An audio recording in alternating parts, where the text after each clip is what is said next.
Bonjour et bienvenue dans le Mag Éco.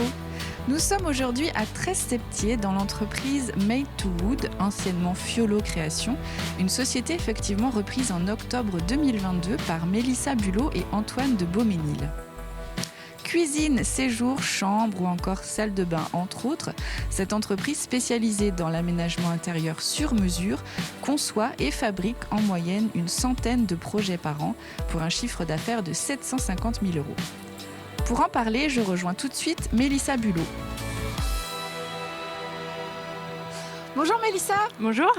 Alors écoute, on est devant ton entreprise là, Fiolo Création, on est Oui. à Tresse-Septier. Exactement. Donc vous êtes deux entrepreneurs finalement, deux co-gérants à avoir repris cette entreprise récemment.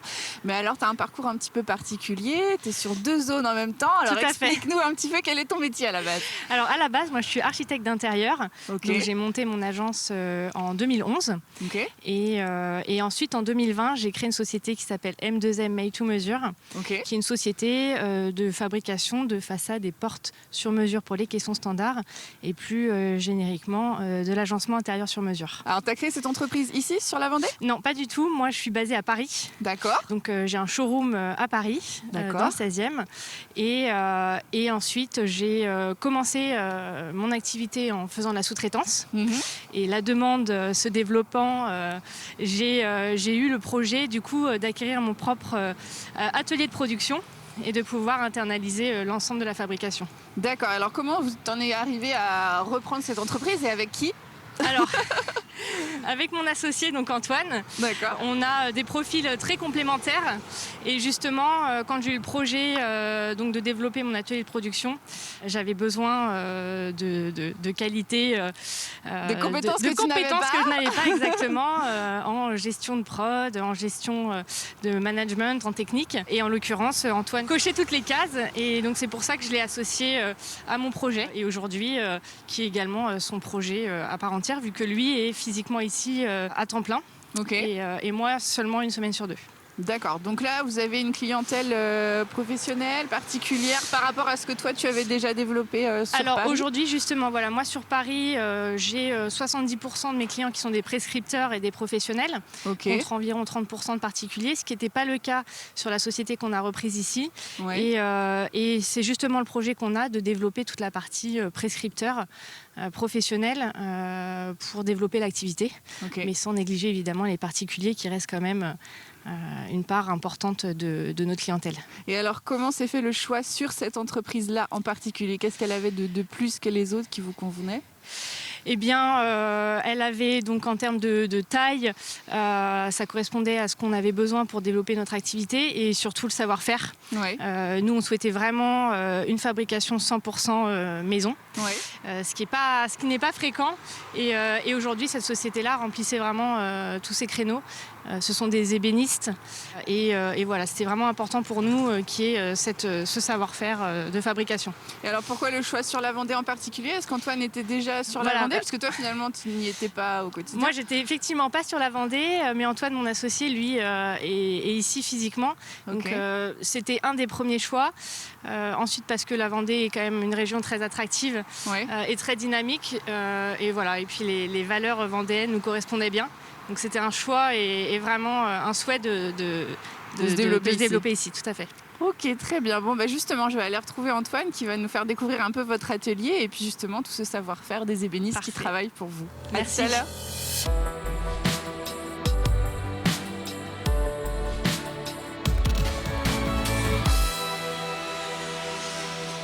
Bonjour Antoine. Bonjour Clotel. Donc voilà, on se retrouve, ça y est, dans ton entreprise, dans l'atelier, là où tout se fait. Alors peut-être d'abord, explique-nous des exemples de ce que vous fabriquez ici. Qu'est-ce qu'on fait ? Alors aujourd'hui, dans la société, on fabrique tout ce qui est agencement sur mesure pour la maison ou pour une entreprise. Ça peut être une cuisine, une bibliothèque, un dressing, des bureaux, une banque d'accueil, vraiment tout agencement sur mesure. Et alors sur la répartition des compétences, donc on a vu tout à l'heure avec Mélissa, c'était tout ce qui était la création, le marketing, le commercial. Toi, quelle est ta partie alors ici ? Sur ma partie, moi je vais plus gérer la partie opérationnelle, donc la production.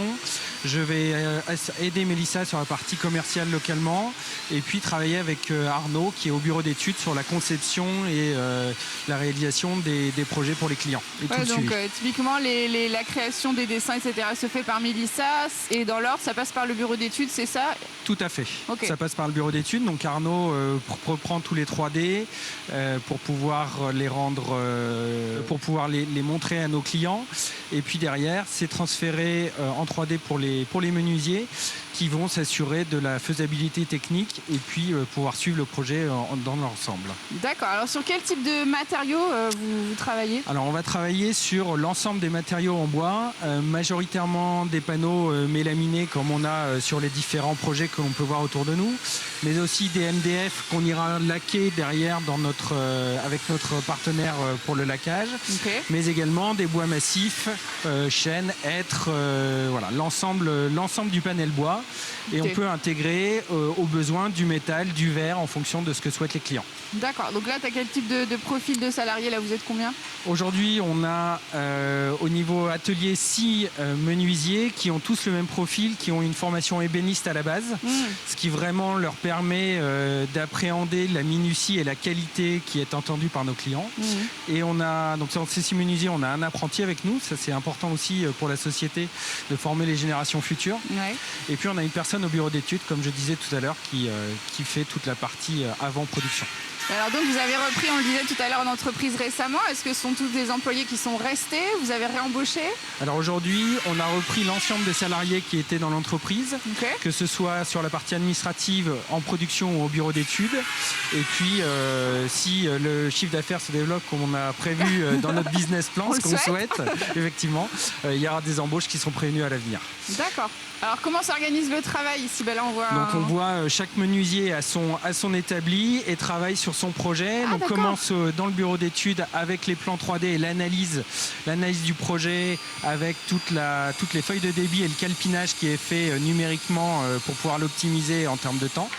Ensuite, ils impriment les éléments dont ils ont besoin et ils viennent travailler sur leur atelier pour pouvoir faire tout le débit, la découpe, l'assemblage à blanc, comme on peut le voir là derrière. Par exemple, on a une cuisine qui se monte à partir de demain pour un de nos clients. D'accord. Donc tout est monté à blanc pour s'assurer que on aura pas de souci lors du montage et optimiser les temps de montage. Et puis une fois que c'est monté à blanc, tout est bon, tout est validé, on démonte et on remonte chez nos clients. Et alors le menuisier qui travaille par exemple sur cette cuisine, il va jusqu'au bout du projet? Il va jusqu'au bout du projet et ça c'est une chose qui est importante pour nous. Il prend depuis la conception jusqu'à la pose. Pour pouvoir maîtriser l'ensemble et puis pour lui avoir le retour des clients et surtout voir son travail fini, c'est vraiment quelque chose d'extrêmement important. C'est valorisant et puis j'imagine que pour le client c'est aussi bien d'avoir un seul interlocuteur qui a travaillé sur tout l'ensemble du projet. Exactement. Et alors sur la zone sur laquelle vous travaillez, bon évidemment vous êtes bien implanté au niveau local puisque l'entreprise est déjà bien connue. J'imagine que c'est aussi pour ça qu'on garde le nom de l'entreprise. Exactement. Même si on donne un peu une nouvelle dynamique et on met sa patte. Mais sur quelle zone vous espérez travailler? L'idée c'est vraiment de pouvoir aller aussi travailler sur des régions adjacentes, voire plus loin. Alors oui, aujourd'hui on va déjà commencer par agrandir et aller jusque sur la côte, qui est un premier axe de développement. La côte vendéenne. Et la côte vendéenne, tout à fait. Le deuxième axe de développement, comme l'a dit Mélissa, c'est toute la partie des professionnels. On rayonnera bien sûr sur tous les départements adjacents. Et puis Mélissa apporte un certain nombre de projets que l'on doit fabriquer pour la région parisienne et qui sont montés par une équipe de poseurs que l'on a à Paris. Alors tu disais tout à l'heure que la partie finition ne se fait pas ici. Ça c'était déjà le cas ou vraiment ça c'est une nouvelle décision que vous avez prise ensemble parce que c'était trop compliqué? C'est une décision qu'on a prise ensemble d'externaliser la partie finition en effet, puisque c'est ce que Monsieur Fiolo aimait faire.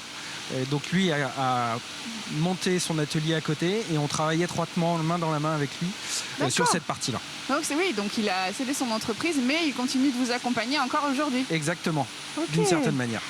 Très bien.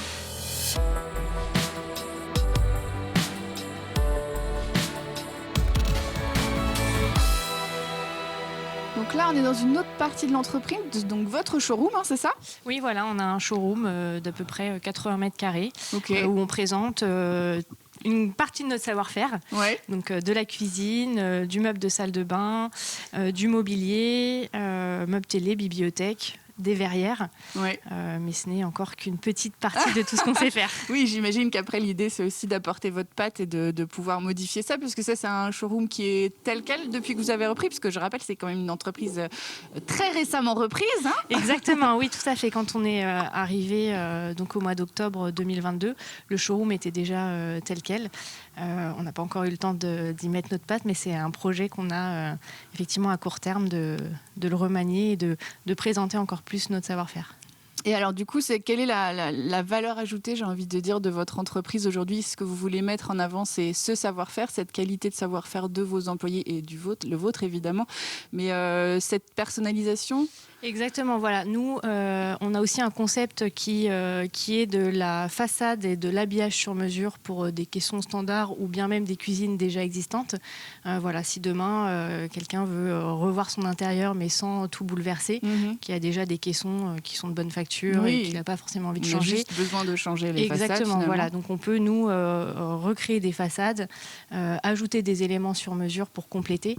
Ce qui permet en fait d'offrir des prestations qui sont un peu plus abordables, puisque la menuiserie sur mesure, ça a relativement un coût, et de pouvoir vraiment personnaliser à l'infini notre intérieur. Mais c'est vrai que ça, c'est pas forcément quelque chose qu'on imagine quand on s'imagine refaire sa cuisine. On imagine effectivement le coût total que ça peut représenter, sans penser qu'effectivement il y a tout cet aspect. Ok, on peut refaire uniquement la façade et tout de suite ça donne un coup de jeune.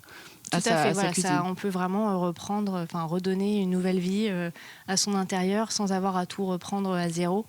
Donc voilà, c'est aussi une démarche écologique, même si, si aujourd'hui dans notre métier c'est un peu compliqué, mais voilà, on cherche aussi à sourcer des matériaux recyclables, recyclés. Donc ça aussi, on commence à réfléchir là-dessus et à emmener aussi notre société autant que possible vers ces solutions-là. Et alors tout ce conseil, cet accompagnement du coup sur la répartition du travail, ce sera plus ton domaine du coup, Antoine, ce sera à toi d'accompagner tous tes clients pour monter à bien leur projet. Effectivement, alors pour tous les clients locaux, effectivement, c'est moi qui ferai tout cet accompagnement.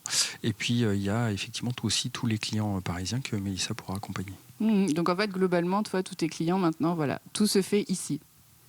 Il n'y a pas vraiment de choses que tu ne peux pas proposer. L'idée, c'est vraiment de faire travailler cet atelier de production entièrement sur toutes tes créations. Exactement. Ok. C'est tout à fait ça. Avec une démarche globale RSE depuis nos équipes jusqu'à nos clients. Très bien, merci beaucoup. On est ravis d'avoir pu découvrir ou redécouvrir cette entreprise, mais en tout cas entre vos mains désormais. Et puis, je ne doute pas qu'il y aura pas mal de changements dans les années à venir. On reviendra vous voir. Avec grand plaisir. Merci beaucoup. Merci. À bientôt.